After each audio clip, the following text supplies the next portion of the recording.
Қалайсыз? Амансыз ба? Ішіңіз сау ма? Оразаңыз қабыл болсын.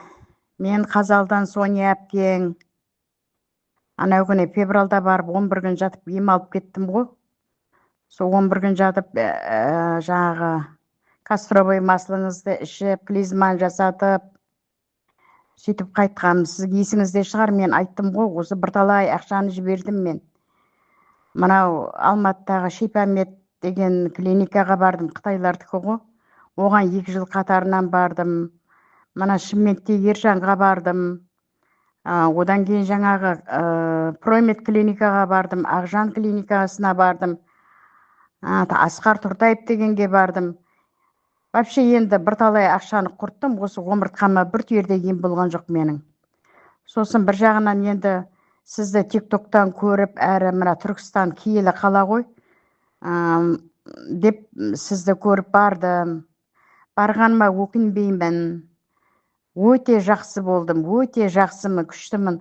Бұрын запор деген бәледен құтыла алмайды дедім мен.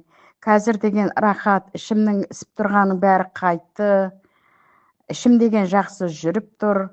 Сіз бірінші күні барғанда Атлантымды турладыңыз ғой. Ең бірінші барғанда. Сол Атланты турлағаннан кейін ошым мен омыртқам жақсы болды. Менде ошым гемогема бар, сосын 3-4 омыртқамда протрузия бар.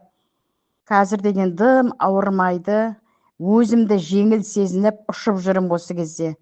Сіз ана нан жеме дедіңіз, сүт ішпе дедіңіз, барлық сіздің айтқаныңызды қылып істеп жатырмын. Өте жақсы, өте жақсы. Әсіресе ана жатқан омыртқаға аппаратыңыз өте пайдалы аппараттар екен. Рахаттанып қалдым. Ішімнің жүргенді айтсаңызшы, рахаттанып қалдым. Сізге ұзақ өмір жасаңыз, толағай табыс тілеймін. Еңбегіңіздің рахатын көріңіз. Алла тағаланың нұры жаусын сізге. Көп-көп рахмет, алғысым шексіз. Көп-көп алғыс сізге. Рахмет, көп-көп. Өте жақсымын. Омыртқа деген ауырмайды қазір. Тіпа-тіпа, өзіме кейде өтірік барасыз ба деп қоям. Өзі емі табылатын жерге бару керек екен ғой. Түсі келгеніне түңілме деп сіздің ана намаз оқисыз, ораза ұстайсыз. Бір жағынан сіз енді ана Россияда бітіріп келгенсіз ғой.